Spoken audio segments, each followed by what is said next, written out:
부채도사 알아요? 저 부채도사 몰라요. 진짜? 배추도사, 무도사 아는데 부채도사는 몰라요. 대단히 감사합니다.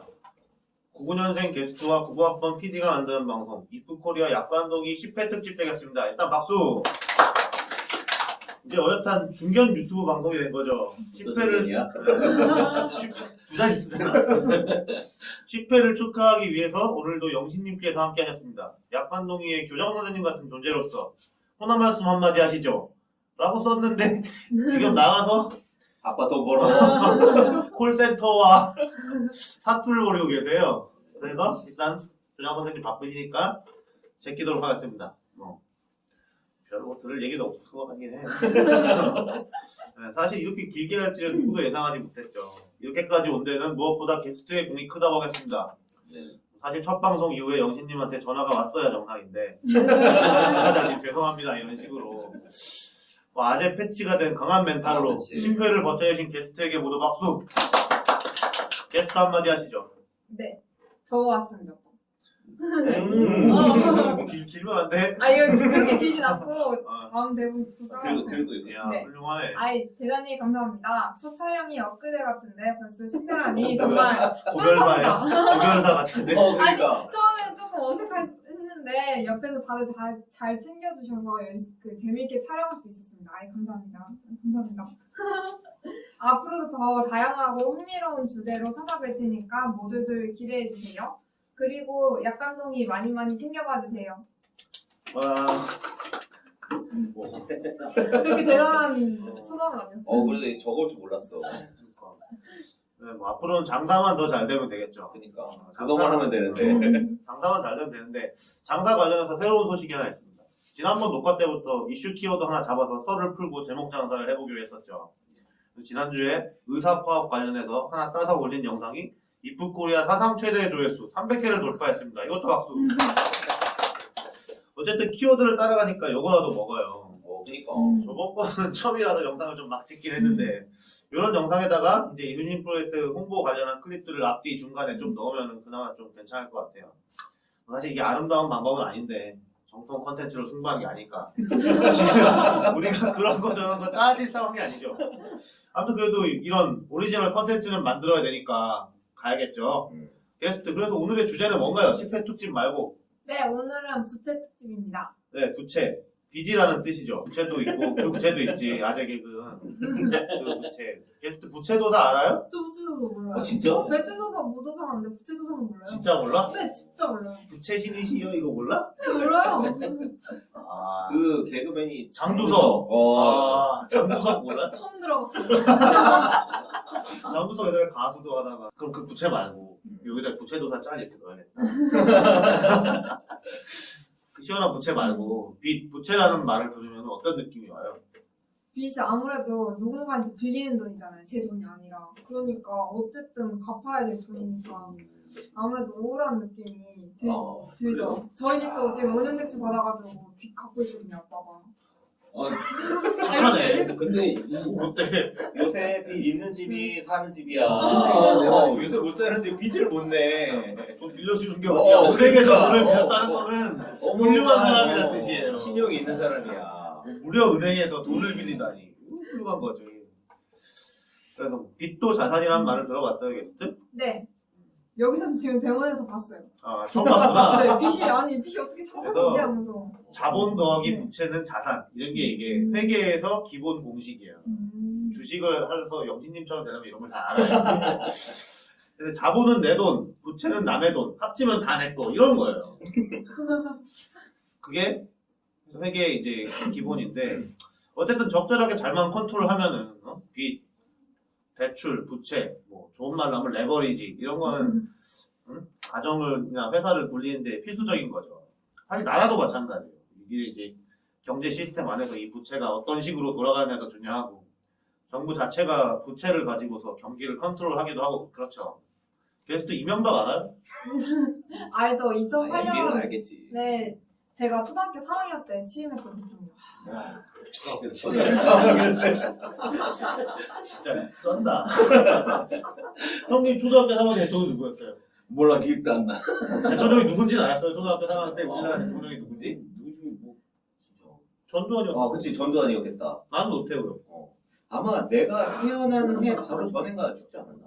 70? 박정희. 박정희가 몇 년도에? 79년. 그럼 나 태어나고 나서 죽어. 태어날 때 대통령은 다 박정희였을 거고 나는 전두환이다. 여기는 태어났을 때 DJ가 대통령이었지. 그러네. 야. 어쨌든 이명박 알아요? 알아. 알죠. 이명박 때 4대강 이런 건 알아요? 근데 4대강에서 돈을 많이 쏟아부었는데 그 녹조라떼 만들고 그랬다는 얘기 들어. 이명박 진짜 때 그때는 저 22조가 어. 어마어마한 돈이었는데 어. 요새는 이명박 때 주니까 이명박 때 4대강 어쩌고 하면서 22조를 때려 넣네 어쩌고 하는 거. 그게 이제 게스트 정부 나이 근처 일대에서 나라빚 관련해서 언론에서 아마 거의 처음 보거나 가장 많이 나온 키워드라고 볼 수 있을 거예요. 실제로 22조면 우주선을 몇 번 쏠 수 있는 돈이래. 그걸 강바닥에 쏟아부었다 이런 식으로도 나오죠. 물론 강바닥에 온전히 박았을 리는 없지. 그게 문제긴 한데 아무튼 그때 그게 22조인데 요즘에 우리나라에 진짜 레알 부채도사가 나왔다고 걱정하는 분이 계세요. 그게 김광수 소장님이죠. 지금 정부가 너무 빚을 많이 진다 이거죠. 물론 김광수 소장님이 나라빚 걱정한 거는 10수년이 됐어. 그치. 근데 이게 뭐 물론 코로나 때문에 어쩔 수 없는 부분이 좀 있기는 한데 아무튼 지금 문재인 정부가 너무 빚을 아스트랄하게 많이 진다 이거야. 그래서 이게 지난주에 경제시평에서도 나오고 물론 경제시평 아니라도 항상 하는 말이긴 한데 몇 년째 자세한 내용은 이제 김광수 소장님 영상을 참고하시면 됩니다. 오른쪽에 이렇게 카드 링크 뜰 거예요. 오른쪽을 가르쳐줘봐. 여기 왼쪽. 여기 여기 가서 아니지.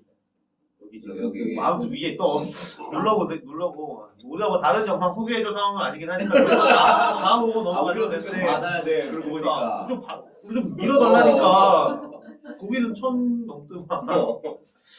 아무튼 이순신 프로젝트 비전 3가지 게스트가 최근에 울부짖으면서 녹화하는 그거에도 미래 세대에게 빚을 떠넘기지 말자라는 내용이 있죠. 그래서 오늘은 그거 관련해서 얘기를 좀 해보겠습니다. 그럼 일단 국가 부채 관련해서 얘기를 하려면 또 뭘 알아야 얘기를 하겠죠. 길 교수님의 간단하고 짧은 교육 방송이 있겠습니다. 이렇게 하고 아까 그 자산하고 부채하고 자본 이 얘기가 있었잖아요. 부채에다가 자본을 더하면 자산이다. 근데 이게 잘 와닿지가 않잖아. 근데 이거를 확실하게 와닿는데 아주 이해하기 쉽게 설명하는 방법이 있어요. 만약에 이제 아파트가 10억짜리 아파트가 있어. 네. 10억짜리 아파트를 5억을 대출을 받아서 내 돈 5억 원을 보태서 샀어. 그럼 이 아파트는 내 자산이에요. 10억짜리 내 자산. 근데 이 아파트, 10억짜리 아파트에 5억 원의 부채가 있는 거고 5억 원의 내 자본이 들어가 있는 거예요. 그래서 내 자본 5억, 내 부채 5억 더해서 내 아파트는 10억짜리 자산. 그럼 좀 이해가 되지 않아요? 네. 명의가 부채에다가 누구 거야? 좋겠다. 명의가. 아, 좋다. 상상만 해도 좋다. 이게 회사에다 대입을 하면 회사에 자본금을 투입을 해서 회사를 설립하고 회사의 기계나 뭐 이런 거를 또 빚을 내서 그 사고 하면 회사 이 공장도 있고 공장 안에 기계도 있고 이 다 합치고 이걸 자산. 거기에 내 자본금, 부채. 이 자본금하고 부채를 더한 거의 가치가 자산의 가치하고 같아져요. 그래서 자산은 부채 더하기 자본이다. 이렇게 생각하면 돼요. 알겠습니다. 자, 그리고 이제 오늘 주로 이야기할 건 부채, 채무에 대한 이야기인데 사실 부채나 채무나 다 빚이에요. 다 빚인데 이거를 사람들이 이제 막 혼용해서 쓰기도 하고 엇갈려서 쓰기도 하고 막 하는데 사실 이게 기준이 좀 모호한 면이 있어서 정확히 어떻게 갈라진다라고 이야기할 수는 없지만 사용하는 뭐 범위라든지 방법 이런 게 조금 차이가 있어요. 그래서 거기에 대해서 이야기를 하자면 부채나 채무나 둘 다 미래에 갚아야 할 의무가 있는 뭐 어떤 돈 이런 거예요. 그러니까 미래에 돈을 줘야 되는 무언가 가치를 되돌려줘야 되는 의무를 이야기하는 거예요. 근데 부채는 회계상에서 쓰는 개념이에요. 회계. 이 대차대조표 안에 들어가는 개념이 부채예요. 근데 이 부채 안에는 우리가 일반적으로 아는 것처럼 뭐 빌린 돈, 외상 뭐 이런 것도 당연히 들어가고 거기에 뭐 이제 어음 같은 게 들어갈 수도 있고 예수금도 들어가고. 근데 여기에 이제 우리가 내야 되는 임대료, 우리가 내야 되는 세금, 우리가 줘야 되는 급여, 이자 이런 것도 다 부채로 들어가요. 그러니까 부채는 단순히 내가 돈을 빌려온 것뿐만 아니라 내가 나중에 돈을 줘야 되는데 아직 내가 쥐고 있는 돈, 이것도 다 부채예요. 그러니까 개념이 좀 넓어. 우리가 일반적으로 생각하는 채무보다는 부채가 조금 더 범위가 넓어요. 네, 이게 이제 이렇게 범위가 넓어지게 된 거에는 예전에는 우리가 이제 현금주의 회계라고 해서 당장 발생한 것에 대해서만, 그러니까 부채 같은 경우도 돈을 꺼와서 정말 명확하게 돈을 줘야 되는 것, 요거만 부채로 봤었는데 이걸 이제 발생주의 회계라고 해서 지금 현재 나중에 줘야 될 가능성이, 그러니까 어느 정도 이 관계가 형성된 것까지도 다 이제 부채라고 하는 발생주의 회계로 바꾸면서 범위가 좀 확대가 된 건데, 큰 의미가 있는 건 아니지만 너무 길어지고 있어. 그러니까 개념으로만 일단 설명을 이제 하면 그렇고, 뭐 또 채무에도 종류가 여러 가지가 있어요. 근데 이거는 뭐 넘어가도록 하고, 거기에 이제 부채 말고 또 채무는 부채보다는 조금 더 좁은 개념인데 날짜하고 금액이 정해져 있는 그런 빚을 채무다라고 이야기한다라고 해요. 근데 뭐 정확한 의미는 아니라고 할 수 있는데 어쨌든 나중에 갚아야 될 돈이다라고 생각하면 될 것 같고, 근데 이제 우리 지자체 중에 채무 제로를 선언한 지자체들이 있어요. 예전에 이재명 시장 있을 때 성남이 우리 지자체는 채무가 없습니다라고 이야기를 하고, 요새 지자체들 보니까 뭐 한 100군데, 90 몇 군데 정도가 우리 지자체에는 채무가 없습니다 이렇게 선언한 데들이 있는데, 그 안을 들여다보면 채무는 없는데 부채가 어마어마한 경우가 굉장히 많아요. 그러니까 채무를 부채로 돌려놓은 거야. 무슨 이야기냐면 날짜와 금액이 정해진 빚을 날짜와 금액이 정해지지 않는 빚으로 돌려놓고 회계상으로 채무가 없는 것처럼 이제 보여지게 한 이렇게 회계상으로 이제 바꿔놓은 그런 게 있어서 분식을 아주 아름답게. 그렇죠. 식이라고까지는 그러니까 이 합법 비법이에요. 다르게 해서. 그래서 이 채무 제로라는 거에 이제 속지 않아야 된다. 좀 그 이면에 좀 정확히 볼 필요가 있다. 아름다운 세계가 있죠, 그쪽. 그렇지. 그리고 이제 아까 사실 이 게스트가 빚을 생각하면 좀 우울하다. 남의 돈 갚아줘야 되는 거에서 좀 우울하다 얘기했는데, 아이러니하게도 빚은 사실 내 소득이에요. 무슨 이야기냐면 빚이라는 건 네. 미래에 내 소득을 일정 비용을 주고 땡겨오는 거예요. 내 소득을 미리 땡겨온 거야. 내 미래 소득을. 그렇죠.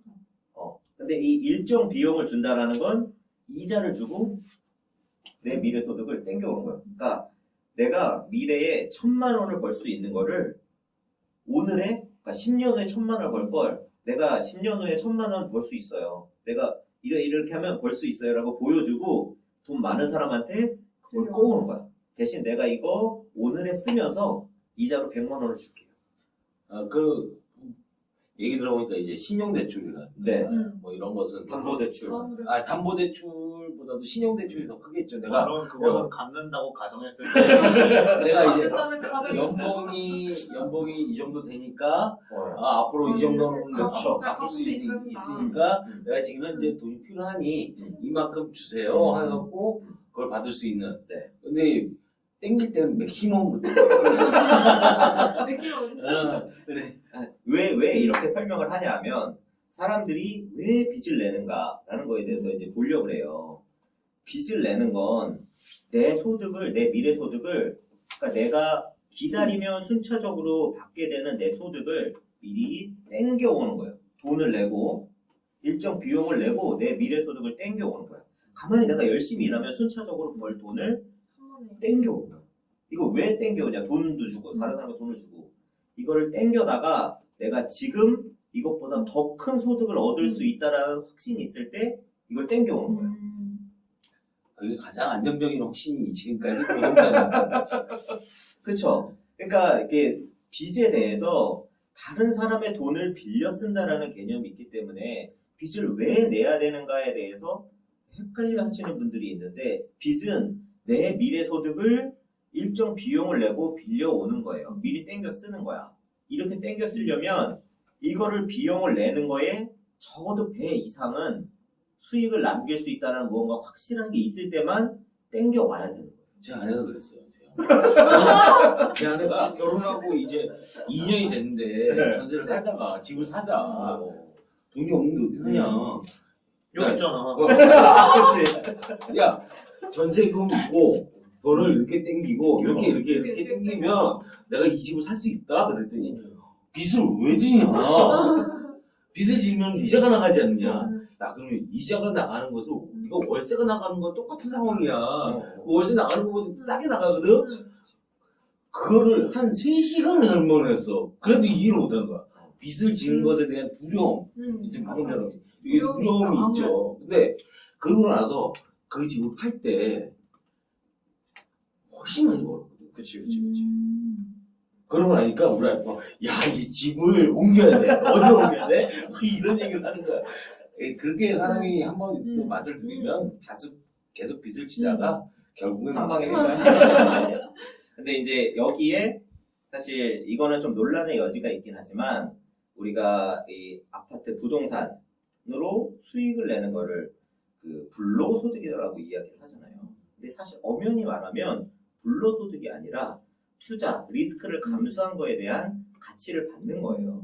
우리나라에서 불로소득이라는 것은 무조건 올라간다라는 어떤 그런 개념하에 리스크가 제로다라는 개념하에 불로소득이라고 얘기하는 거죠. 그러니까 어쨌든 이 빚이라는 거, 채무라는 건 그렇게 내 미래의 소득을 일정 비용을 내고 가져오는 거다. 그래서 빚이라는 걸, 채무라는 걸 발생시킬 때는 내가 충분히 그 비용, 이자 비용이란 것을 상쇄하고도 남는 그 이상의 수익을 낼 수 있다는 확신이 있어야 돼요. 그럴 때만 이 리스크를 감수할 수가 있는 건데 국가 채무는 또 물론 약간 다른 양상이 있어요. 왜냐하면 국가는 그 회사가 아니잖아요. 수익 집단이 아니라 어떤 공공의 이익을 위해서 일하는 기관이다 보니까 국가에서 공적으로 채무를 이제 발생시킬 때는 이게 수익을 낼 수 있느냐라는 부분도 물론 감안을 해야 되지만 다른 부분에서 공익적인 부분, 이 빚을 내서 그 공공사업을 하는 게 공익적으로 정말 얼마나 도움이 되는가 그 부분도 같이 감안을 해야 되죠. 근데 여기서도 이제 좀 생각이 드는 게, 자, 가정이나 네.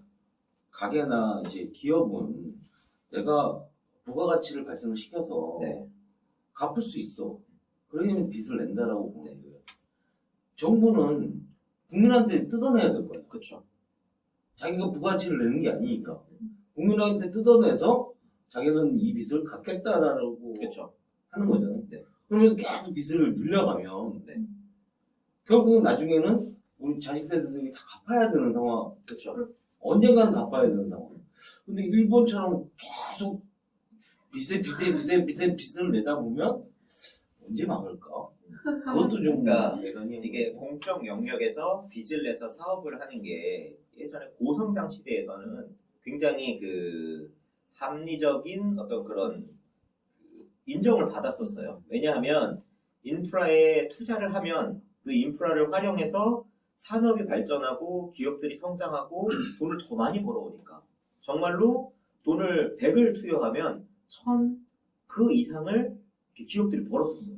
그래서 이 공적 투자가 예전에는 의미가 있었는데 말씀하신 것처럼 이제 경제가 어느 정도 성장한 이후에는 공적 영역에서 이런 인프라 투자나 이런 그 돈을 쓰는 게 실질적으로 사회에서 기업들이 혹은 가게에 도움이 되는 그 비율 자체가 떨어지게 된 거죠. 그래서 거기에 대해서 정말 의미 있는 그 투자인가라는 거에 대해서 계속 그 논란이 있는 거죠.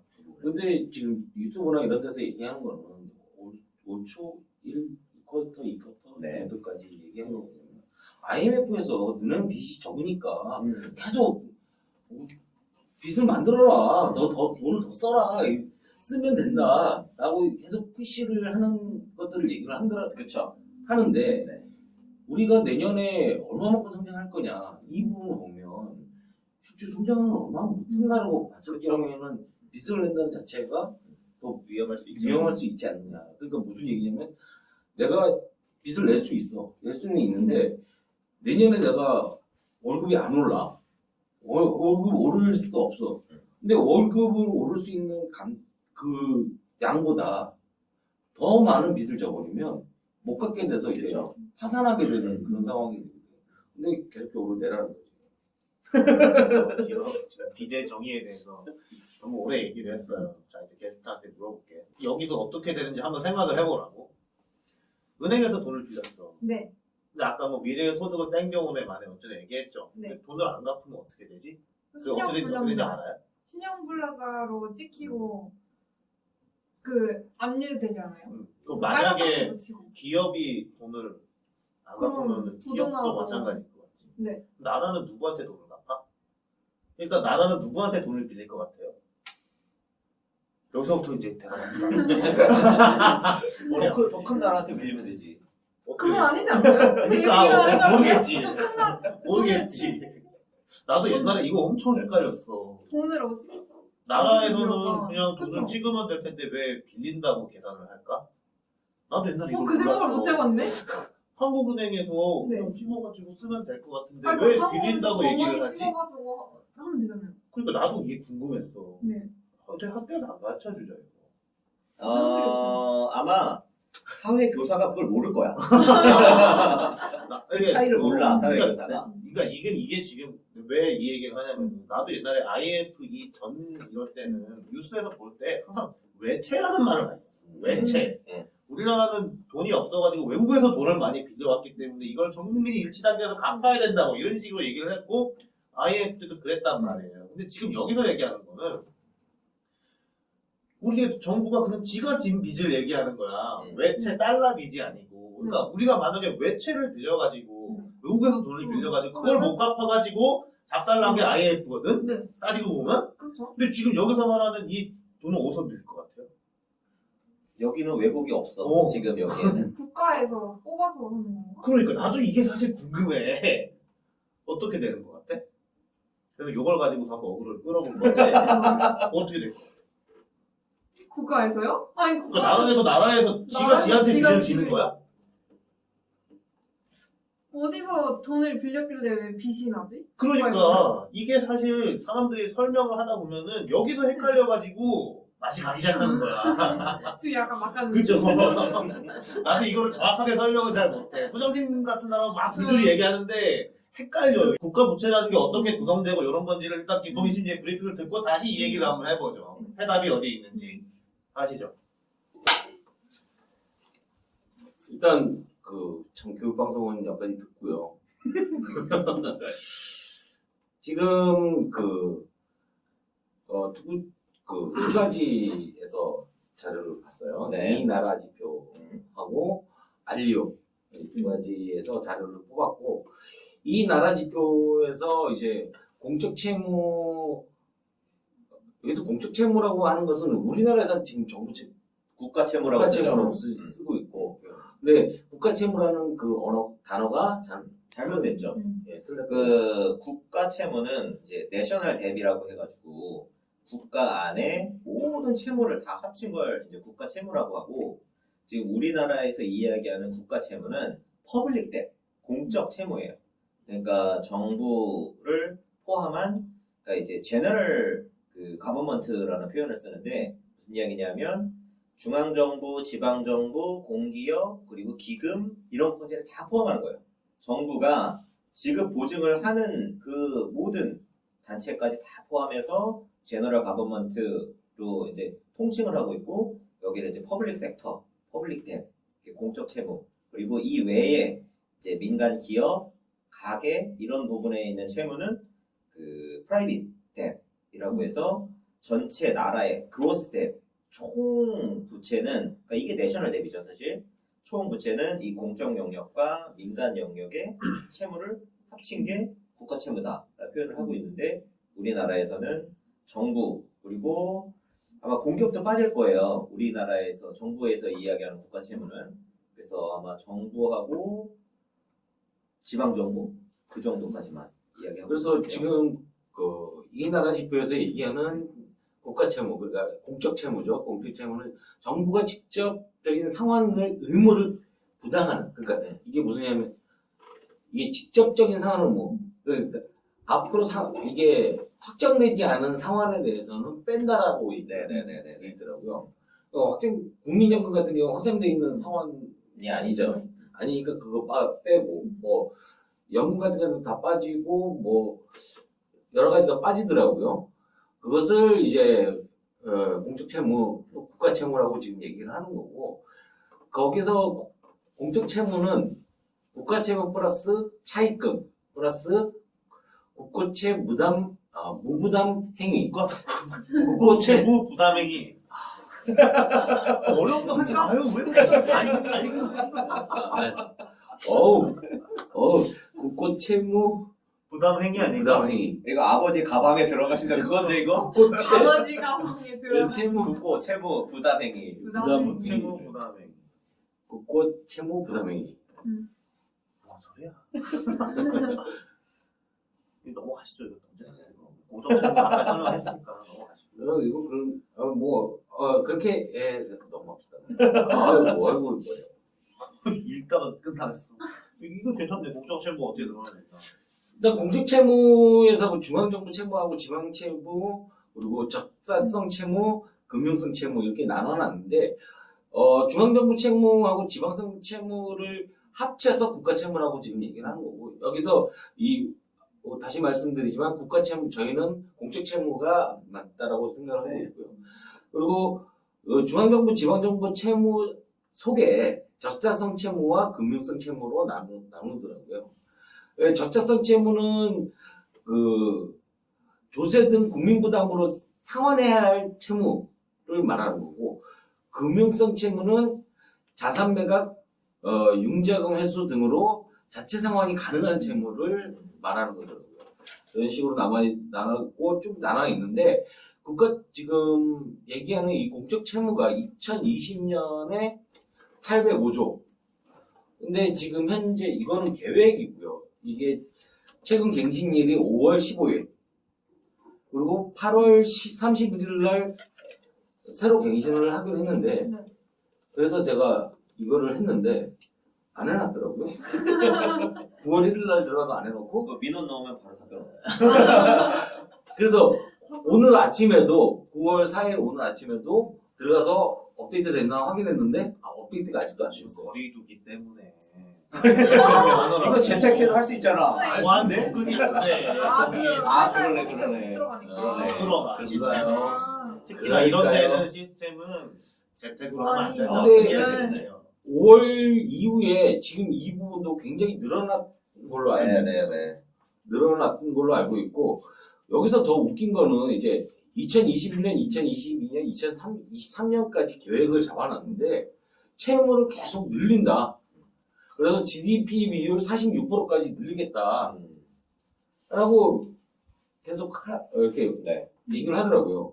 근데 기업에서 계획을 잡을 때 항상 우측 방향은 좋은 방향으로 아름답게 이렇게 끝나는 방향으로 가는 것을 기본적으로 하잖아요. 그렇다면 채무를 우리는 어떻게 줄여서 40%를 유지한다든가 아니면 40% 밑을 약간 좀 또 내려보겠다. 이런 의지치를 집어넣는 게 일반적이라고 저는 생각을 하는데 국가는 늘리겠다 앞으로 더. 이런 식으로 해놨더라고요. 이런 식으로 계획을 하는 어떤 이유가 있을까요? 사실 이제 기업도 기업마다 적정 부채 비율이 다 달라요. 그렇겠죠. 계획이 이런 거지. 근데 늘릴 수도 있죠. 그냥. 수익이 많이 나는 기업들은 만약에 이제 지금 사업을 할 수 있는 거리가 굉장히 많고 이걸로 돈을 정말 잘 벌 수 있으면 무조건 땡겨다가 해야지. 부채가 늘어나가 말고 돈 많이 벌 수 있으니까. 근데 국가는 아까 우리가 처음에도 이야기를 했지만 수익 사업을 하는 데가 아니잖아. 그렇죠. 결국에는 국민들 세금으로 이걸 다 메꿔야 되는데 좀 이렇게 계속해서 부채가 늘어난다라는 거는 조금 위험 소지가 있죠. 근데 일반 회사도 아까 말씀처럼 우상향으로 계속 뭔가 올라가는 계획은 맨날 세우는데 네. 실제로 결산을 해보면 전혀 올라가지 않고 떨어졌다. 근데 거기에 대한 반성은 안 하고 그 다음에 또 계획 잡으려면 또 올라가. 진짜 열심히 올려놓고. 꿈은 크게 가지라 그랬어. 아니. 그런 회사가 있어. 내가 알아 어떤 회사인지. 검증을 안 해.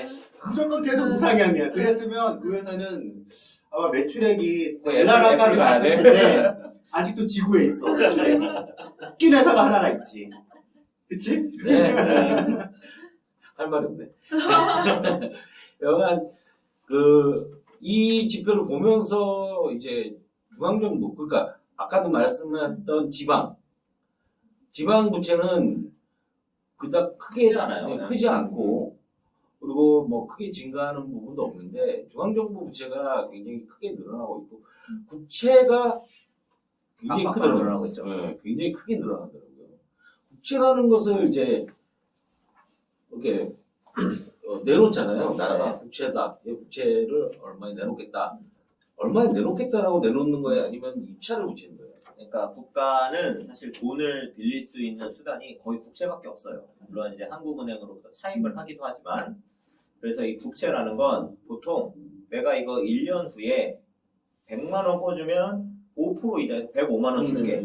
그 채권. 아니면 내가 3년 후에 100만 원씩 꿔주면 3년 후에 뭐 110만 원 줄게. 이런 식으로 만기에 얼마 준다라고 적혀져 있는 증서를 이제 파는 거예요. 그러면- 파는 건데 네. 그 상품처럼 네. 정가 그럼 이렇게 파는 거예요. 정가로 이렇게 그냥- 파는 거예요. 네, 이렇게 팔면 이제 이게 시장에서 거래가 되는 거예요. 이 채권이 너 들고 있으면 이 만기되는 때에 너한테 110만 원이 들어오는 채권이야. 근데 내가 지금 이거 사면 내가 90만 원 줄게. 너 이거 90만 원 나중에 110만 원 받을 수 있어. 이런 식으로 가격을 시장에서 이제 주고받고 하면서 채권의 가격하고 수익률이 계속 변동이 돼요. 팔 때는 그냥 그 정해져 있는 그거대로 파는 거예요. 근데 시장에서 거래되면서 가격과 수익률이 변동합니다. 결국은 이제 국가는 그 돈 다 액면가 다 주고 그렇죠. 근데 이제 보통 이 채권을 발행을 할 때 그 금액하고 수익률 있고 모집을 원하는 금액이 있어요. 근데 미국 채권은 사실 수요가 많아. 그래서 잘 팔려. 그래서 만약에 우리가 이거 뭐 100억 불을 하겠다 이렇게 하면 거의 다 팔려. 근데 한국 채권은 사실 잘 안 팔려. 그리고 기간이 긴 채권, 막 10년 이렇게 되는 채권, 요새는 이제 많이 팔리는데 예전에는 10년짜리 채권은 막 발행도 못했어. 왜냐하면 사람들이 한국이 정말 10년을 이걸 갚아줄 수 있으니까 전쟁이 날 수 있다. 그것조차도 신뢰 형성이 안 돼서 한국은 장기 채권을 발행한 지도 2008? 2000 몇 년대에서부터 발행하기 시작했을 거예요. 그래서 한국은 아직까지도 이 금융시장 자체가 성숙하지 못한 시장이에요. 여간 여기서 이제 좀 봐야 될 게 아까 적자성 채무가 조세 등 국민 부담으로 상환해야 할 채무라고 돼 있는데 이게 금융성 채무보다 훨씬 높게 증가를 하고 있어요. 지금 보면 그 적자성 채무 합계가 아까 476조, 477조 정도 되죠. 네. 근데 금융성 채무는 그 328조 정도 되거든요. 근데 2023년에 가면 적자성 채무가 710조, 711조죠. 711조, 금융성 채무가 350조가 되거든요. 그러니까 국민 부담이 돼야 될 상환액이 훨씬 더 크게 증가한다라는 것이 이 지표에서 나타나더라고요. 그러면 이렇게 봤을 때는 그러면 너네도 세금 많이 내야 된다 이 얘기인 거잖아요. 그쵸. 결국은 세금이든 뭐든 뭐 많이 내야 된다. 세금이에요, 결국. 그리고 이제 더 큰 문제는 사실 이 수치는 굉장히 계획이죠. 보수적인 지금 이렇게 낮춰져 있는 수치예요. 아까도 말했듯이 이 뒤에 아, 숨어 있는 숫자가 더블 이상 숨어 있어요.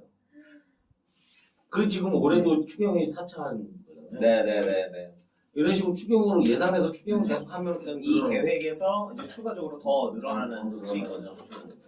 아까도 말씀드렸다시피 5월 15일 했을 때는 우리 지금 2020년도가 805조지만 지금 현재 8월 말 정도로 이거 다시 갱생이 되면 815조 정도 되지 않을까요? 아마 더 늘어 있을 거예요. 그 발행전에 보고 왔을 때 더 800, 그 수치가 더 늘어나 있었어요. 맞췄네, 맞췄어. 815조로. 파리로. 이벤트야? 그렇게 지금 국민 부담일 채무가 굉장히 커지고 있다라는 것을 알 수가 있습니다. 그리고 알리오의 이제 공공기관 부채 현황인데요. 공공기관 부채 현황은 크게 변동은 없는 것 같아요. 근데 여기서 이제 공기업하고 준정부기관이 있는데 공기업의 부채 비율은 190%, 중정부기관 부채 비율은 줄어서 125% 정도까지 줄었어요. 185%에서 125%. 그 중정부기관이 공기업보다 부채 비율이 줄어드는데 여기서 질문이 네. 공기업이 이익을 내야 되는 건가요? 내야죠. 공기업이니까. 수익은 내야 되는 게 맞아요. 자체적으로 지속 가능한 형태로.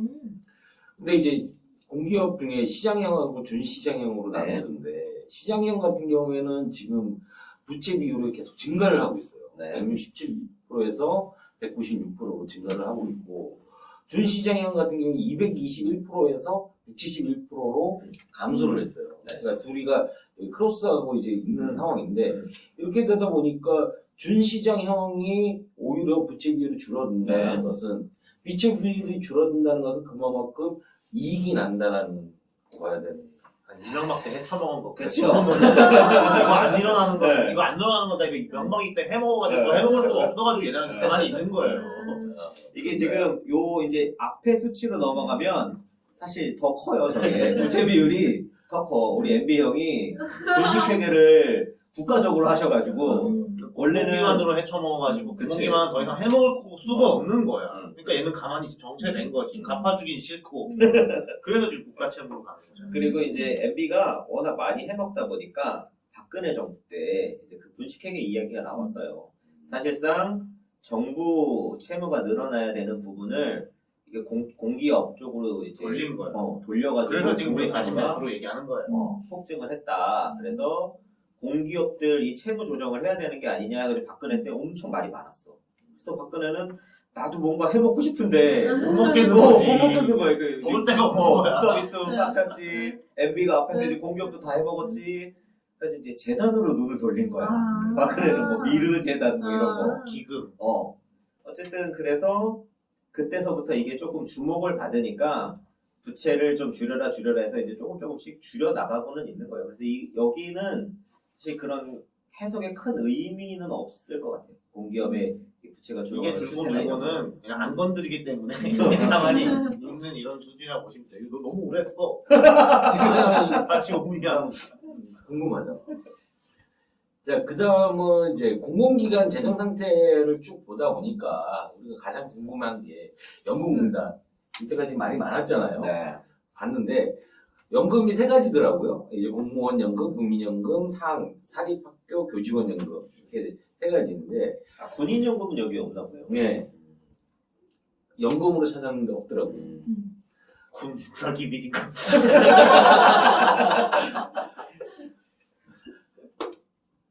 그 이 세 가지고 거기서 이제 공무원 연금이 순자산 총계가 마이너스 560조. 네.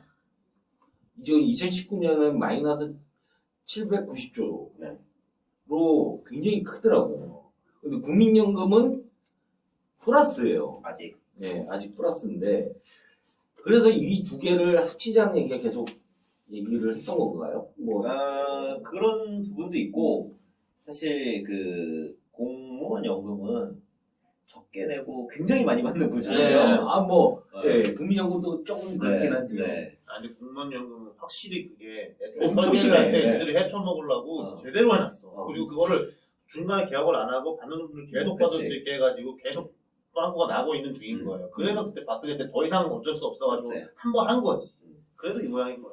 그래서 이게 우리나라뿐만 아니라 다른 나라들도 공무원 연금이 좀 문제가 있는 나라들이 많아요. 그래서 어떤 나라들은 이거를 진짜 국민연금하고 통합하는 것처럼 통합을 한 나라도 있고 아니면 일본은 뭐 부분적으로만 통합을 한 나라도 있고 근데 우리나라 같은 경우도 이 기본적으로 현재 지금 마이너스가 난 부분 그러니까 여기 이 순자산이 저렇게 780조 가까이 마이너스가 난 건 지금 저만큼 마이너스가 나 있는 게 아니라 앞으로 이제 지급을 해야 될 거를 현재 걸로 할인을 해서 부채 총계라는 게 앞으로 미지급 이거에 대한 거에 계산 상계된 거지. 현재 스코 잔고가 마이너스 지금 저 통장으로 마이너스 잡아 그 떠 있는 게 돈을 아니라 이제 저만큼 줘야 되는데 어떡할 거냐. 가지고 있는 거 없고 어떻게 할 거냐라고 해서 저만큼 마이너스가 현재 떠 있는 거고 이제 저거를 주는 걸 그럼 좀 줄이면 지금 만약에 한 달에 300씩 주는 걸 근데 국민연금에서는 한 달에 50씩밖에 안 주는데 얘네는 300을 주니까 이게 형평성이 너무 안 맞잖아.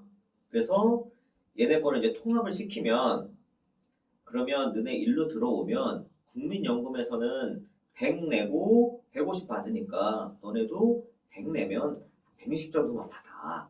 이렇게 하려고.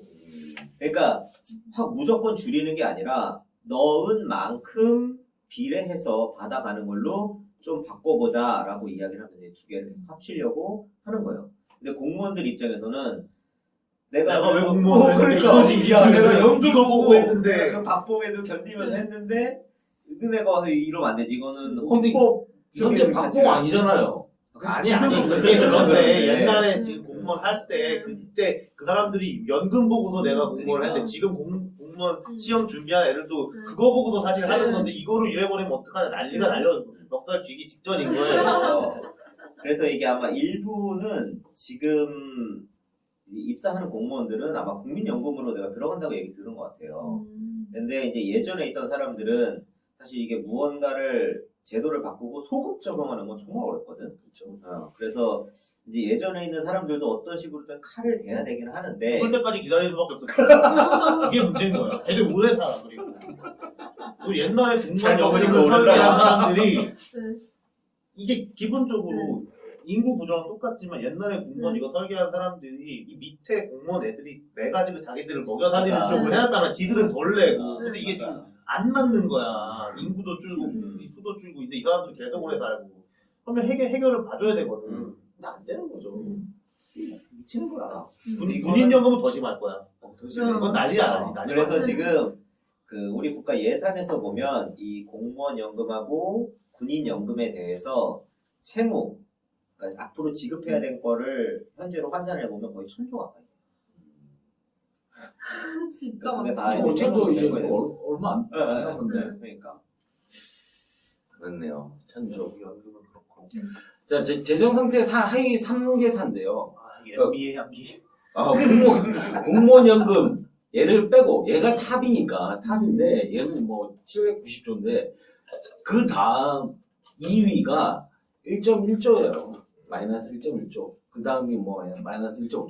근데 이렇게 보면 2위가 1조라는 돈이 작은 돈이 작은 아니야. 돈이 아닌데 하루에 1억씩 써도 200 몇 년이었나? 엄청 오래 쓰더라고. 하루에 1억씩 써도. 그러니까 이게 계속 700조, 800조 이러다가 감이 없어 이게. 감이 없어. 작은 돈이 돼버려. 1조가. 아닌가? 그래서 단위를 얘를 억으로 바꿔야 되나 뭐 이걸 고민을 했는데 여하간 2위가 한국광물자원공사 얘네가 마이너스 2.5조 정도가 되는 거죠.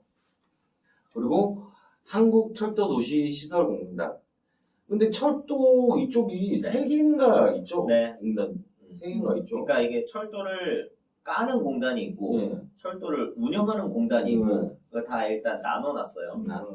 나눠놔서 얘 하나만 보기에는 좀 약간 좀 그렇긴 한데 철도를 2번 깔을 필요는 없잖아. 철도 시설은 하는 데 있는 거고. 일종의 민영화를 한 거야. 일종의 민영화를. 일정의 미연화를 공기업에다가 이런 건 있을 수 있어요. 그리고 대한석탄공사 이게 1.1조죠 마이너스. 대한석탄공사 아직도 연탄을 생산을 우리나라가 석탄 관련해서 사업을 많이 해요. 우리가 좀 석탄은 좀 나잖아. 가진 게 그거밖에 없어. 옛날에 진 것도 많이 있을 거야. 이거. 옛날에. 그리고 요새 또 막 기사 이런 거 보니까 우리나라가 이 석탄 관련한 사업을 이제 뭐 하지 않는다 뭐 해가지고 법을 바꾸고 해서 뭐 해외 진출 뭐 이런 게 막힌다 뭐 그런 기사도 있더라고요. 화력발전소로 수출하지 말자 뭐 이런 얘기도 하는 것 같아요. 이렇게 세 개고 그럼 뭐 얘네 3개를 빼면 거의 그 몇백억 정도 너무 쉽게 얘기하시는 거 아니에요? 아까 식당공사가 수입하는 것도 여기서. 맞아요. 네. 그러니까 약간 수입을 해. 그러니까 저 캐진 않아도. 트레이드 하는 업체 거예요. 트레이드. 그러니까 석유공사는 석유는 다 이렇게 전업처럼 나가 있는데 석탄 아무도 안 사가니까 어쩔 수 없이 있는 거야. 석탄은 필요하거든. 우리도 화력 발전 많이 하고 해야 하니까. 되니까. 그래서 이게 그럴 거예요. 근데 이 석탄공사는 근데 이거는 MB가 크게 해먹은 거 아직 그냥 원래 구조가 이런 거고 밑에 광물 이게 이제 MB의 향이지. 맞죠. 이렇게 해먹은 게 많아. 그래서 이제 국민연금 재정 현황. 저는 국민연금을 받아야 되기 때문에. 검토를 빕니다. 누구 아세요? 저는 받아야 되기 때문에. 저 진짜 많이 냈어요. 제가 많이 냈어요? 진짜 많이 냈어요. 국민적으로 팔자 고칠 일 있어요. 그러니까 20살 때부터 낸 거. 아, 그러시구나, 상황이. 20살 그치, 때부터 그치. 냈기 때문에. 다른 사람보다 몇 년을 더 내셨네. 이게 오래됐습니다. 근데 여기서 이거는 지표상에 좀 오른지 뭔지 모르겠는데 네. 여기 쑥 들어갔어요. 2018년도에. 이것도 그 PPP로 보냈나? 희한하네. 왜 네. 그때 낸 사람이 적지? 그쵸? 개편을. 뭐를 엄청 잃었나? 2018년에? 조성이 운영 수익 이런 거 확 주는 거 아니에요? 조성이 운영 수익이 준 게 아니에요. 운영 수익이 줄어서 마이너스. 마이너스. 마이너스. 운영 수익, 운영 수익이. 근데 근데 수익만큼 주는 거네. 여기서 상대적으로 2019년도에 그만큼 또 약간 뭐 많은 회계 기준 같은 거를 바꾸든지 뭐 해가지고 그랬을 거야. 이때 안 파는 거 아니야? 이렇게 체크하는 기준 같은 거. 어떻게 이렇게 확 줬다 그 평균하고 비슷한 거 아니야? 얼추 비슷할 것 같긴 하네. 이로만큼 잃었으면 진짜 나중에 카지노 갔나? 이게 연금 운용 구조상 이렇게 마이너스가 날 수가 없어요. 이게 채권 투자가 많은데 주식으로 막 단타로 막 단타? 연금이 이렇게 될 수가 없어. 그치. 그러니까 뭔가 기준이 바뀌었든지 이랬을 거야. 여긴 단위가 억원입니다. 이때까지 조 갖고 놀았다가 이제 억원이라서 약간 가벼울 수도 있는데 굉장히 큰 돈이죠. 국고보조금은 지금 800억 정도 계속 800억 정도를 국고보조금으로 한 것 같아요. 지원하는 것 같아요. 국고보조금이라는 것이 세금에서 이제 나가는 거죠. 그리고 운영수익은 진짜 이제 뭐라고 할까? 이 밑에 공공부문 운영하고 복지부문, 금융부문. 금융부문이 제일 크죠. 운영수익. 운영을 해서 수익을 내는 것은.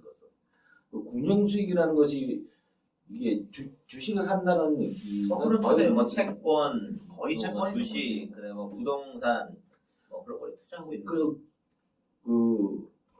삼성 뭐에 8천억 찍겠다라는 것도 이거 여기서 나가는 거 아니에요? 그 예전에 동의해준 에버랜드하고 네. 그거 할 때 그 국민연금이 아마 그때 최대인가 그랬을 거예요. 두 번째인가 두 번째인가 최대인가 아마 그랬을 거예요. 우리나라 웬만한 블루칩들에는 국민연금이 그치. 들어가 있는데 거기서 오케바리를 들어준 거지 이재용한테 말 이거 뭐 그거 있잖아 그거. 근데 이제 그게 8천억이라고 계속 얘기하는 8천억인지 아닌지는 모르는 거잖아. 8천억에 해당하는 손실을 입힌 걸로 추정된다 그치. 이런 거야. 추정된다. 추정된다. 근데 지금 이제 그거를 지금 또 다시 보면은 또 산정을 해봐야 돼. 왜냐하면 좀 벌었어. 삼바가 너무 올라갔어 지금. 너무 올라가가지고 그때 사실 삼바의 가치가 뭐 이제 10조 원 이렇게 해서 뭐 5조 원 정도를 뭐 분식을 한 거다라고 이야기를 했는데 지금 보니까 삼바가 23조가 그렇거든. 시가총액이.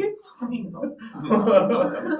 그러니까 이게 지금 사실 분식회계다라고 이야기하기가 좀 뻘쭘해진 상황이야. 어쨌든 행위 자체는 나쁜 짓을 한 게 맞는데 그게 돈의 손해보다는 그냥 괘씸한 거지. 이런 의도를 가지고 계획적으로 움직였으니까. 그러니까 그거 행위 자체가 나쁜 거라고 그러지. 지금 돈으로 따지면 사실 뭐 그냥 말하기가 애매한 상황이 됐어요.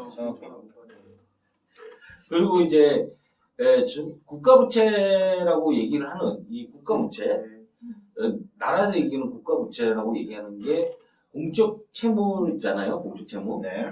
이 공적 채무는 2019년도에 728조고 그리고 올해는 815조를 넘어서 갈 것 같고 그랬을 경우에 GDP 대비 38%다. 그래서 뭐 40%를 넘니 안 넘니 네네네네. 뭐 계속 그러고 있는 거잖아요. 얘기를. 그래, 넘어도 된다라고 얘기를 하고 더 재정 넘어도 준칙. 네, 재정 준칙이라는 게 있는 건지 모르겠지만 여하간 그 40%가 적정하다라는 얘기를 할 수 있는 것도 아니잖아요. 뭐 상징적인 수치죠.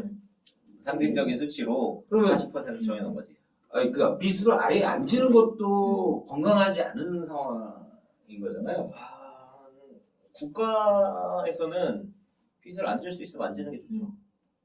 아니, 내가 요즘 빚 좀 져봤는데 사람은 빚 지고 살아야 되더라. 그래 열심히 살았다 생각. 그건 사람이고 국가로 또 다르지.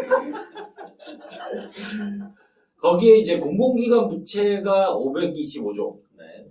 합치면 1254조가 되고, 네. 그랬을 경우에는 2019년도 기준에서 GDP 대비 한 66% 정도. 여기에 이제 뭐 다른 거는 빠져 있는 상황. 네. 단순하게 이제 공적 채무하고 공공기관 부채만 봤을 경우에 이 정도 되더라고요. 네.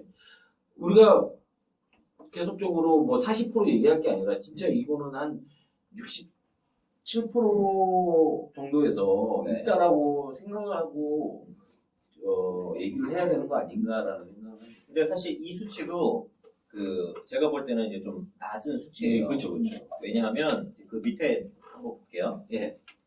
그 다음 페이지.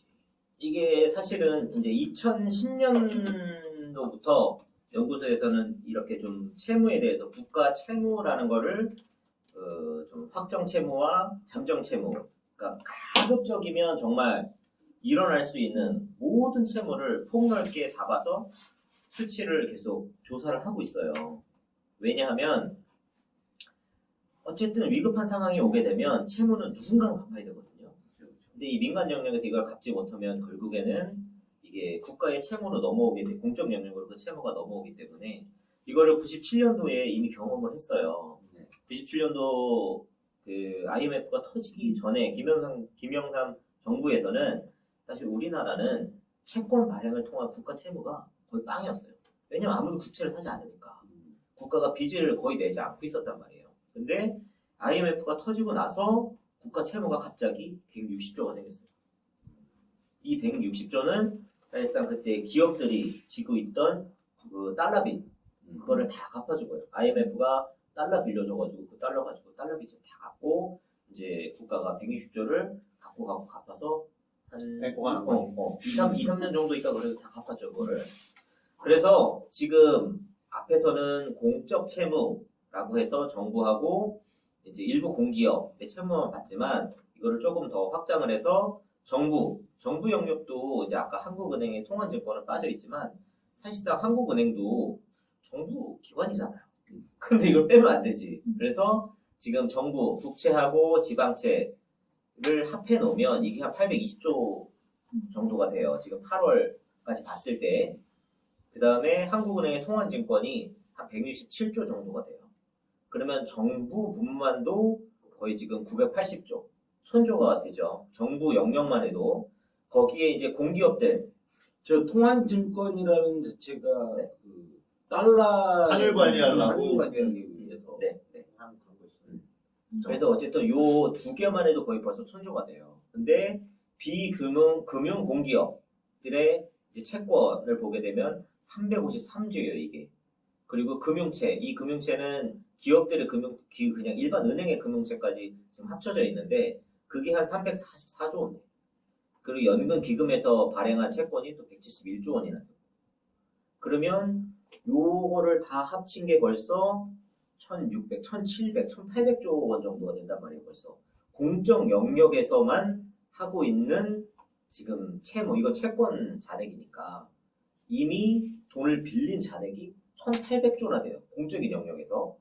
거기에 이제 민간 영역까지 또 합치면 가계가 지금 대출을 하고 있는 게 1600조가 넘었어요. 그리고 이 기업들, 회사채나 뭐 이거 다 합치게 되면 이게 또 5200조가 넘어요. 그래서 이걸 다 합치게 되면 8700조가 되거든요. 그러니까 이게 채무가 민간 영역까지 합치게 되면 어마어마하게 늘어나 버려요. 근데 이거는 이제 우리가 일반적으로 보는 것과 기업의 채권까지 여기 넣어서 생각을 안 하는데 사실상 아까도 이야기했지만 97년도에 우리가 IMF 사태가 터졌을 때 기업들이 지고 있던 빚을 공적 영역에서 다 떠안아 버렸으니까 지금도 사실은 이 국가에서 정권에서 정부에서 이 한 나라의 빚에 대해서 대비를 한다라고 하면 공적 영역의 빚뿐만 아니라 민간 영역의 채무까지도 전부 다 그 수치를 관리를 해야 되고 이게 얼마나 부실화될 가능성이 높은가에 대해서 다 영역별로 나눠서 생각을 해야 되는데 지금 정부에서는 계속 이 정부 빚이 적다라는 것만 계속 강조해서 이야기를 하거든요. 근데 이거는 숨겨서 좋을 게 하나도 없는데 오히려 더 보수적으로 관리를 해야지. 채무 같은 경우에는 오히려 더 뭐 연금이나 이런 것까지도 사실상은 더 이 앞으로 발생할 수 있는 이 채무에 대해서 지금 현재 가치로 환산했을 때 얼마가 되는지까지도 오히려 더 폭넓게 관리를 해야만 미래에 발생 가능한 위험에 대해서 대비를 할 수 있는데 숨기기만 좀 급급한 것 같아요. 지금 현재 정부에서는. 그 옛날에 넘어가는 거. 2014년에 네. 소장님 그 강연 영상 중에 국가 부채 나오면서 네. 70%를 넘는 게 뭐 좋냐, 낮은 게 좋냐, 뭐 그거 무슨 있었는데 그게 뭔지 모르겠네. 많이 기억나지? 활용하는 거죠. 뭐 70% 선을 놓고 봤을 때 네네네. 그걸 넘더라도 문제가 없나 밑으로 관리를 해야 된다. 그래서 뭐 70% 정도 유지해도 상관없다. 무슨 이론인가 뭐가 있었는데. 아, 기억이 안 나네. 마지막 하나 하시고. 자, 우리나라 부채는 총부채는 그렇고요. 이제 그 GDP IMF에 들어가서 전 세계 이제 부채가 어느 정도인가 봤어요. GDP 대비해서 지금 보시면 25에서 50%, 50에서 75%, 75에서 100%, 100에서 200% 이상. 그러니까 기본은 원래 기본은 100% 이상이 빨간색으로 쭉 돼 있었는데 제가 좀 잘랐어요. 200% 이상을 잘랐어요. 그래서 그게 지금 총부채 말하는 거예요? GDP 대비 몇 GDP 프로? 대비 총부채? 네, 총부채. 그렇을 때 아까 퍼블릭 프라이빗 합친 거예요? 그로스가? 이게 수치가 안 맞는 것 같은데 우리가 GDP 대비라면 100이 넘는데 총부채를 하면 그로스가 아닌 것 같은데. 그로스 대비라고 IMF. 위에 그로스 대비라고 써 있잖아요. 네. 그로스면 총부채인 거잖아. 음. 근데 아까 그로스로 하면은 그러니까 퍼블릭이랑 프라이빗 다 합쳐야 되잖아요. 근데 지금 25에서 50이라고? 네. 이거 아마 정복처럼 한 거 아니야? 그러니까 그럴 것 같은데 제가 그래서 이걸 IMF를 갖고 왔던 이유 중에 하나가 자 나라가 얘기하고 있는 그 부채에 대해서 지금 IMF도 그렇게 알고 있다. 아, 신고를 그냥 그렇게 해버렸나? 신고인가? 그러니까 어차피 지네들이 우리 부채를 확인할 건 아니고 우리나라가 IMF에 얘기하고 있는 게 이 수준이라는 거죠. 25에서 50% 사이다. IMF에 구라를 쳤다? 불화를 친 건지는 모르겠지만 그러다 보니까 IMF가 계속적으로 너네는 아직 여력이 많으니 계속적으로 더 투자를 해라라고 계속 푸시를 하는 거고 그렇게 얘기를 하는데 일본 바로 옆에 있는 일본은 200%가 넘어요. 얘네는 실제로 그래요. 왜 250%? 일본도 지금 국가 채무, 그러니까 정부 채무만 해도 200% 더블이 넘는 거야. 넘었어. 더블 넘었어. 채권, 국채만. 국채 발행 잔액을 했을 때. 근데 우리는 국채 발행만 해도 우리는 국채 발행 잔액으로 아직 40 몇 프로밖에 안 되니까 사실. 그런가요? 이렇게 돼 있고 미국 같은 경우에는 100에서 200% 사이 이 정도 되더라고요. 전체적으로 보면 그 25에서 50% 국가들 굉장히 많아요.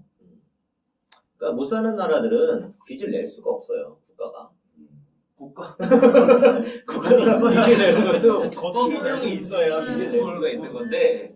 이거 아까 말했잖아요. 외채냐 아니냐 이제 이런 개념이 있어야 되는데 내가 국채를 발행해서 외국 사람이 사주면 외채고 아니면 그냥 땡겨오면은 외채인 건데 마중 가세요. 무슨 소리야? 그래서 지금 이 표, IMF 들어가서 봤던 가장 큰 이유는 아까 말씀하셨던 그렇게 부채가 많이 있다라고 우리는 보고 있는데, IMF에서 지금 우리나라를 이렇게 보고 있으니까, 그리고 이제 다른 나라들까지 쭉 보니까 다른 나라들에 비해서 우리나라가 상대적으로 굉장히 좋아 보이니까. 그래서 제가 이거 색깔도 초록색으로 바꿨어요. 25, 30으로. 어우, 야, 그린이다, 이거야. 이게 그린으로.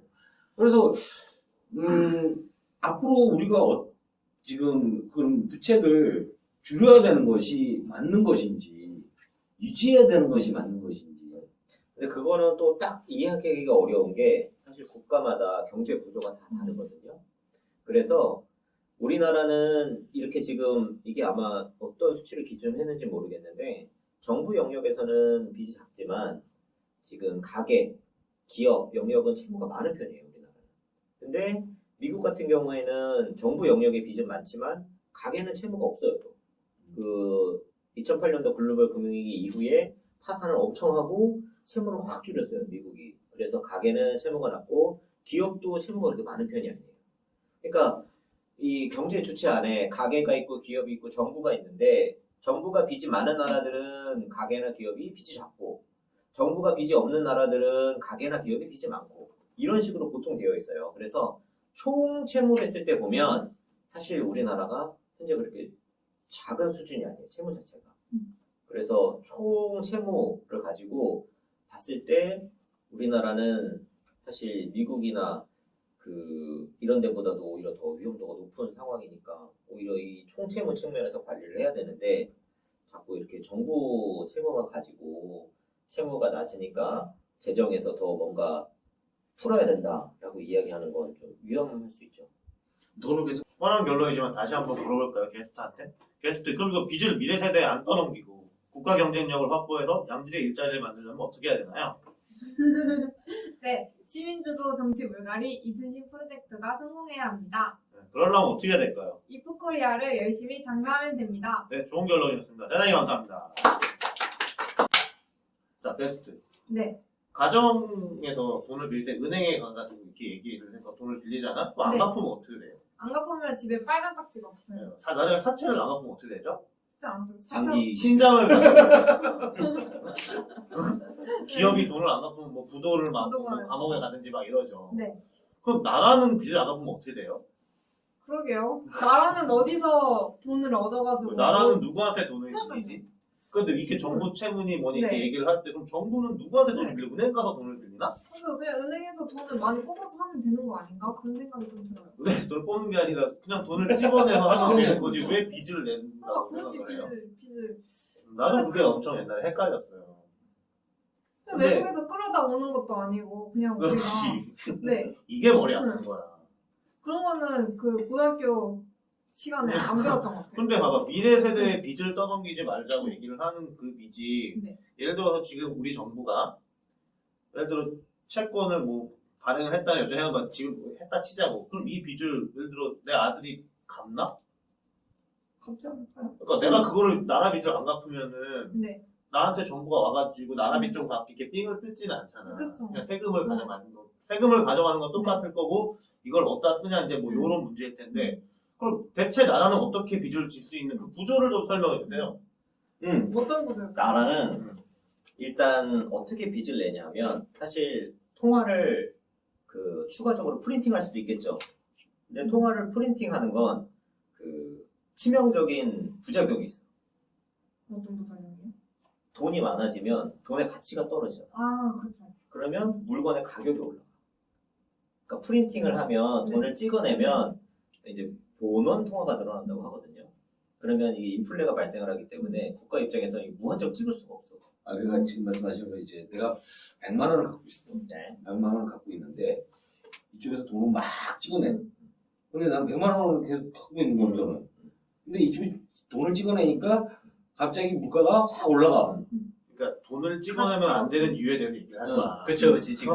그 얘기하는 일단 거야. 쉽게 돈을 꾸려면 돈을 한국은행 찍으면 안 돼? 라고 하면 찍으면 안 돼 라고 지금 이야기를 하는 거예요. 왜 그런지에 대해서 정확하게 딱 10초 안에 얘기할 수 있는 게 있어야 되는데 어려워. 아, 그러니까 지금처럼 돈을 찍어내면 나의 돈의 가치가 그러니까 떨어지는 거야. 그러니까 예를 들어서 시장 전체에 1억 원이 있어. 시장 전체, 한국이라는 나라 전체에 돈이 1억 원만큼 있는데 네. 이때 1억 원만큼 있을 때 내가 10분의 1, 1000만 원을 가지고 있어. 네. 그럼 10분의 1 가지고 있는 거니까 그래도 좀 영향력이 있잖아. 네. 근데 한국은행에서 돈을 10억을 찍어버렸어. 그래서 시장 전체에 이제 11억 원이 있는 거야. 나는 1,000만 원. 난 여기 1,000만 원밖에 없는데. 그러면 내 가치가 10분의 1 이하로 줄어버린 거야, 내 돈이. 그러면 사람들이 어떤 생각이 들겠어? 한국은행을 폭파시켜야 되겠다 이런 생각이 들 거 아니에요. 그러니까 사람들의 생활이 피폐해진단 말이에요. 이렇게 돈을 찍어버리면. 그래서 돈을 찍는 걸로는 돈을 빌릴 수가 없어. 그럼 무슨 방법이 있어? 어떻게 하냐 하면 국채를 발행을 하는 거야. 나라에서 이제 저거 채무증서를 발행하는 차용증. 거야. 차용증을 쓰는 거야. 누가 누구한테 빌려주는 거예요? 국민한테 세금으로도 걷지만 네. 돈 많은 사람한테 가서 내가 그 국가가 차용증을 쓰는 거야. 100만 원 빌려주면 10년 후에 110만 원으로 갚을게요. 100만 원만 꿔주세요. 이 차용증을 쓰는 거야. 돈 많은 사람한테. 돈 많은 사람한테. 각각. 물론 실제로 개인한테 팔진 않아. 개인이 그만큼 많이 안 갖고 있어. 비싸거든, 그치. 국채가. 그래서 나라에서는 이 국채를 발행해서 네. 돈을 꾸는 거예요. 음. 그래서 이 국채를 발행해서 돈을 꾸는데 예전에는 이걸 이제 은행이나 금융기관한테 국채를 발행해서 돈을 꿨어.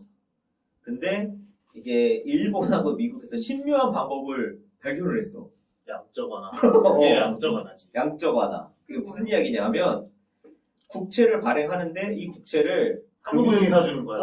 금융기관한테 파는 게 아니라 네. 한국은행에서 발권을 해가지고 사주는 이 국채를 사주는 거야.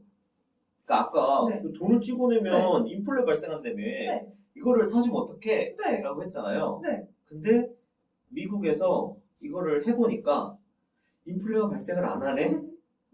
라고 해서 지금 10년 동안 돈을 찍으면서 이 국채를 사주고 해서 미국 정부가 빚이 거의 더블로 늘어났어요. 미국이니까. 그래서 미국 입장에서 이게 경제학자들도 지금 엄청 혼돈의 상황이야. 왜냐하면 전에 지금 전혀 경험해보지 못한 상황이거든. 본원 통화를 발행해서 국채를 사서 빚을 늘렸는데 원래 경제 교과서에서는 이렇게 하면 나라가 망한다고 그랬어. 근데 10년이 지나도 안 망하네. 그래서 요새는 이제 어떤 이론까지 나오냐면 현대 뭐 화폐 이론인가 해가지고 무한정 국채를 발행해서 무한정 이걸 사줘도 나라가 망하지 않는다. 라는 이론까지 이제 나왔어. 그래갖고 지금 일본에서 계속 찍어낸다라고 얘기하는 네. 그래서 일본에서는 이게 다 외채가 아니라 네. 국내에서 이거 다 사준 거기 때문에 안 망합니다라고 스스로 자위를 하고는 있지만 그러니까 내가 지금 궁금한 부분이 바로 그거예요. 옛날에 우리나라가 아무도 그냥 우리나라 개털일 때는 네. 외국에서 달러를 빌려와가지고 그 달러로 무슨 자재를 하고 이렇게 해야 경제 발전을 시킬 수 있었다고. 네. 그걸로 성장을 해가지고 수출해서 달러를 걷어가지고 이렇게 갚는 구조였단 말이지. 근데 지금 정부 채무라고 하는 거는 원화 표시 자산이야. 네. 그러면은 아니 예를 들어 이렇게 두 명이 한국은행이고 내가 정부라고 치고 뭐 반대로 뭐 은행이라고 쳐도 이 안에서 도는 돈은 어느 순간 퉁 치면 끝날 것 같은데 네. 그거 왜 미래 세대에 넘어간다고 얘기를 하는 건지 난 여기서 헷갈리거든. 근데 나도 이렇게 궁금한 것 같지만 뭐 얘기가 있었어. 근데 한 방에 설명하니까 이게 해결이 안 나는 거야. 그래서 네. 내가 지금까지 기억나는 거는 경제를 그런 식으로 운영을 하면은 우리나라는 무슨 아르헨티나 이런 것처럼 나라를 몇 번 말아먹어서 먹고 살 걱정이 없는 나라 아니잖아. 아르헨티나 뭐 소고기 엄청 나니까 금융 이거를 잘못해가지고 화폐가 날라가도 나라가 먹고 사는 건 문제가 없는데 우리나라는 그렇게 해가지고 잘못 번지게 하면은 환율이나 무슨 뭐 대외 신인도나 이런 게 문제가 있어가지고 이 들고 나가는 게 작살이 나기 때문에 그런 식으로 하면 안 된다. 기축통화국이 아니기 때문에 이런 소리를 내가 그건 내가 확실히 이해를 했거든. 어떤 식으로 하면은 망한다라는 거를. 근데 나는 그 통치는 거는 가능하지 않냐는 걸 아직도 그 네, 의문을 가지고 통치는 있는 거야. 게- 양적 완화도 마찬가지지만 퉁치는 게 불가능한 게 그 기축통화 그 얘기인 거예요. 기축통화랑 상관없이 빚은 누군가는 갚아야 돼. 그러니까 그거를 누군가는 갚아야 돼. 그러니까 안 갚고 이게 그래서 빚을 어떤 식으로 얘기하냐면 누군가 갚긴 갚는데 이게 만기가 있는 게 아니라 채권자가 채무자랑 이렇게 약정을 해서 지켜야 되기 때문에 갚는 건데 계속 연장을 해주거나 그치. 금리를 제로로 때려버리거나 이론상으로는 사실 채권하고 세금하고 사실 같거든. 이름만 다르지 사실 같아. 이렇게 왼손에서 이렇게 왼손 주머니에 빼고 오른쪽으로 넣어주는 거랑 똑같아. 근데 문제는 여기서 이렇게 세금은 모든 국민들한테 걷는 거고 네. 채권은 일부 가진 사람만 채권을 가지고 있어. 그러니까 그 채권을 외국에 팔았으면 그거는 갚아야 된다는 데 알겠어. 근데 한국은행이나 예를 들어 시중에서 돌렸다고 치자고. 근데 국가가 예를 들어 그 국채를 어차피 국민한테 걸어서 국민한테 갚는 거잖아. 어느 순간 뭐 이렇게 퉁치는 그런 게 없나? 나 그게 약간 궁금한 이 지금 거야. 말하는 거 갑자기 생각이 든 게, 이자율이 제로면은 그 아들한테 돈을 빌렸어. 네. 내가 100만 원, 200만 원 빌렸어. 야, 퉁치자. 하이파이브. 다음에 잘 보자. 그리고 빚이 없어졌다. 문제 될거 없는 거죠. 그건 문제 될게 근데 없다라고 아들- 생각할 수 있지만 아들이 너무 불쌍한 거 아니에요? 이 안적 국가 언어가 입장에서는 애매하거든. 이제 사실 미국이나 일본이 그렇게 돈을 빌리고도 유지가 되는 건 네. 신용에 문제가 없기 때문이에요. 그러니까 미국이나 일본은 지금의 이제 그 어떤 부가가치를 생산하는 능력이나 이런 것들이 지금의 채무를 충분히 떠받칠 수 있다라고 시장으로부터 인정을 받고 있는 거야. 근데 만약에 한국에서 채무를 계속 늘려서 계속 이제 차환 발행하고 이게 어쨌든 돌려받기를 했어. 근데 어느 순간 시장에서 한국이 이 이상은 이제 못 갚을 것 같은데 라는 생각이 들기 시작하면 그게 아니고. 그쵸? 근데 그건 근데- 해외 달러 근데 표시 자산 내부적으로도 마찬가지야. 더 이상 차환 발행이 안 되는 때가 온단 말이야. 그 어떤 식 퉁을 치면 안 되는 아니 근데 그리스나 아르헨티나는 툭 많이 쳐줬잖아. 아, 그치, 그거는 그치. 이제 그거는 해외 이제 대외 채무였고 대외 채무를 대외 채무였으니까 배를 째는 거고. 근데 네. 우리가 만약에 그런 대외 채무가 지금 그렇게 많은 건 아니잖아. 예를 들면 그게 뭐 옛날 우리 외채 막 해가지고 전 국민이 얼마씩 갚아야 돼 이런 식으로 협박을 할 수준이 아니잖아. 우리나라가 채무가 1,000억 얼마인가 지금 그래요. 천억 불? 지금 1,000억 달러 얼마 정도 되고 그 외환 보유고가 지금 4천억? 3천억? 3천억, 4천억 그 정도 된단 말이야. 근데 이게 외환 보유고가 주식 투자액이 굉장히 많아요. 그래서 실질적으로 이 가지고 있는 외환 보유액의 3분의 1 정도가 실질적으로 방어가 가능한 외환 보유고라고 들었거든요. 그래서 지금 사실 거의 똔똔 치거나 조금 많은 정도, 그 정도 외환 보유고밖에 안 돼서 사실 우리나라가 지금 이 대외 채무 같은 경우도 그렇게 안전한 상황은 아니더라고요. 그러니까 그런 식으로 경제에서 채무를 많이 져가지고 해외에서 예를 들어 무디스 이런 데가 신용등을 빡 내려버리면은 그렇지. 이 회수가 들어갈 거고 그걸 못 막으면 이제 그거는 사실 문제가 되는 거예요. 근데 국내적으로도 마찬가지예요. 근데 미국 같은 경우는 대외 채무가 빵이잖아. 음. 미국은 대외 채무가 있을 수가 없어. 그냥 그렇죠. 지네가 달러가 지낼 거니까. 음. 그럼 미국은 대외 채무가 없는 그리고 일본도 없는 거라고 맞죠? 이거는 이제 오히려 이게 받을 돈이 많지. 일본은 아직도 그렇죠. 그치. 일본은 이제 국채가 굉장히 많으니까. 그리고 일본이 그 소위 말하면 일본은 건물주야. 그러니까 채권국이야. 건물주야. 돈이 그래서 많아. 일을 안 해도 아직까지도 이제 해외에서 이 들어오는 자본 수지 이게 엄청 커. 그래서 일본은 앞으로도 굉장히 이제 한동안 먹고 살 게 있는 거고. 우리가 그 상황이 아니라서 돈을 막 지금 안 된다는 그치. 것까지 내가 이해를 했는데 설득을 우리는 못해. 어떻게 보면 삼성 다니는 직원이야 우리나라는. 열심히 일해야 돼. 열심히 일하고 이거 잘리면 안 되는데 하는 불안감이 한쪽 편에 있는 거야. 근데 일본은 건물주야. 그래서 사람 대 사람을 놓고 보면 뭐 직장도 없고 그냥 백수 같은데 그래도 먹고 살 게 있는 게 일본인 거야. 근데 한국은 엄청 열심히 일하고 매일 열심히 일해야 돼. 계속 일하고 그런데 지금 이제 한국 같은 경우는 나이가 40대 중반이 넘어가고 있어. 삼성을 다니고 있는데 그래서 임원을 달 수 있을 것인가 말 것인가. 그래서 빚을 내서 그걸 하는 거야. 아, 나 아직도 그게 그러니까 미국도 그렇고 일본도 그렇고 엄청 그걸 많이 발행을 해가지고 돈을 풀었잖아요. 근데 걔네가 인플레이션이 안 생긴 이유는 뭐야? 인플레이션이 안 생기는 이유는 하이퍼 인플레이션 생겨야 되잖아. 원래 이론상으로. 사실상으로는 그렇지.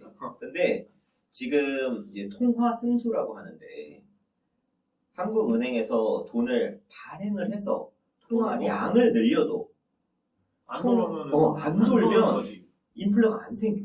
그러니까 사실상 우리가 왜 신용 창출이라고 하잖아요. 그러니까 이 인플레가 발생하는 건 은행에서 돈을 확 풀어서 발생하는 게 아니라 돈이 대출하고 예금하고 대출하고 예금하고 이 과정이 확 일어나면서 이제 통화량이 늘어나게 되는 건데 이게 지금은 미국도 그렇고 일본도 그렇고 전 세계적으로 대출이 잘 되지 않는 거예요. 이 활발하게 돈이 돌질 않는 거예요. 통화 승수가 확 떨어져 있어서 예전보다 훨씬 많은 양의 돈을 발행을 해도 시중에 이 순환되는 돈의 양 자체가 적으니까 이 인플레가 발생을 하지 않는 거예요. 이렇게 생각해봐요.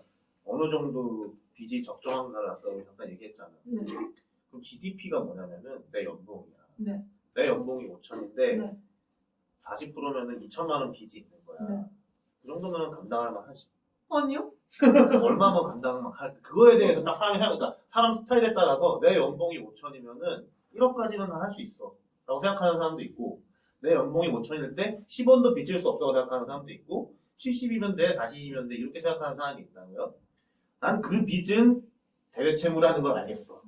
오케이. 근데 집 안에서 내가 여기서 형님은 나 부루마블을 해 그냥 부루마블을 해가지고 서로 그러니까 이 원하는 제끼고 부루마블을 해가지고 형님이랑 나랑 뭐 예를 들어 뭐 설거지 한번 하기 뭐 이런 식으로 해가지고 그 집안에서 벌어지는 어떤 행위에 대해서 어떤 그 가격을 책정하고 이거에 대해서 지급하고 지금 왔다 갔다 하면 이거는 외국하고 상관없으니까 그냥 퉁치기 나름 아닌가? 근데 이제 문제는 여기서 뭐냐면 내가 다른 사람들이 우리 집안일 다 알아. 그래서 저 아빠가 애를 그, 착취하고 애들 착취하고 이렇게 해가지고 사고로 말거나 저 집에서 나오는 돈은 응. 저건 부도수표예요. 저 집에 나오는 저 돈을 받으면 안 돼요라고 하면 우리나라는 수출을 해야 되잖아. 그러면 이 원화를 달러로 바꿔야 돼. 그러니까 근데 원화의 가치가 원화의 신뢰도가 떨어지게 되면 옛날에는 1,000원 주면 1달러를 줬는데 2,000원을 줘도 3,000원을 줘도 1달러를 안 주네. 그러니까 우리나라 통화 가치가 저쪽에서 이제 확 낮아서 떨어지면. 떨어지면은 어. 그거는 이제 망하는 건데 그치. 알 수가 있나?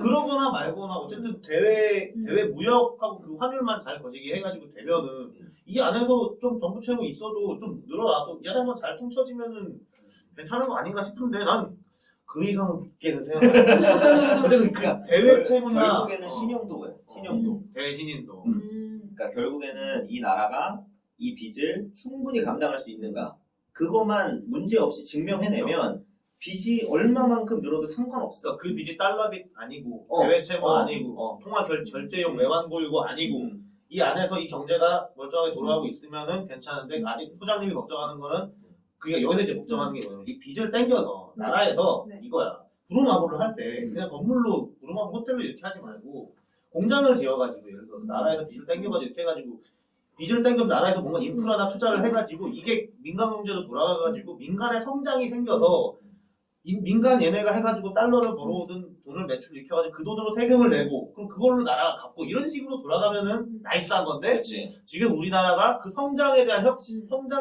그 혁신력이라고 하는 게 떨어진 거야. 미국은 아직 그게 돌고 있고 일본은 이미 맛이 갔고 근데 일본은 건물주잖아. 건물주라고 사는 거고 미국은 건물주는 아니지만 어쨌든 거기서 이제 열심히 살려는 거기 애들이 모여서 거기 건물주가 아니고 그냥 상관이요. 이거 건물주가 아니 여기 미국은 동네 짱이고 그래서 괜찮고 일본은 건물주고 우리는 지금 여태까지는 그렇게 해가지고 나라가 빚을 땡겨서 돌리고 외국에서 땡겨도 돌려가지고 성장을 하는데 지금 성장이 안 되고 부동산으로 가고 있고 양질의 일자리가 없어서 문제다라고 소장님이 걱정을 하는 거죠.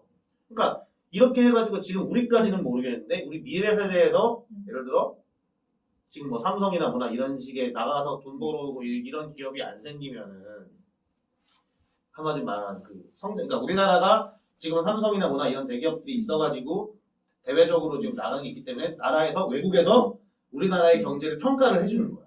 그렇지. 그래서 국채를 사주기도 하고 뭐 이런 식으로 해가지고 우리나라에 투자가 들어오기도 하는데 이렇게 쭉 가다가 한번 픽사를 잘못 나가지고 한두 개 자빠지면은 외국에서 저 나라 이제 저 나라 채권 사면 안 되겠네 뭐 이런 식으로 돼가지고 하면은 망할 수 있다. 그렇지. 걱정되죠. 네. 그럼 뭘 해야 되겠어?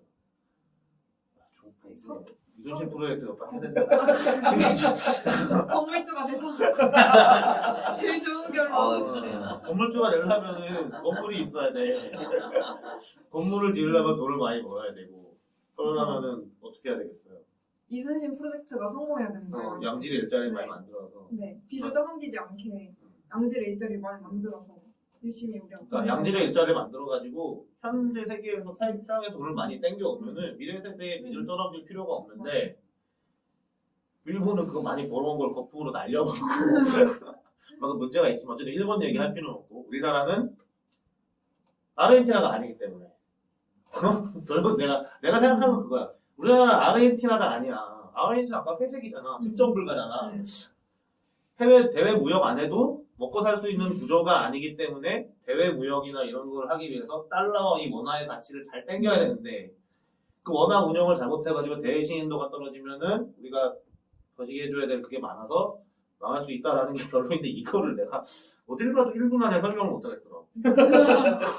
그러니까 처음에 딱 얘기하면 바로 여기까지는 사람들이 많이 들었어. 여기 뭐 하이퍼 인플레이션 막 이런 것까지 많이 들었는데 그 양적 완화 얘기 나오는 것부터 바로 이제 야 미국은 막 하던데?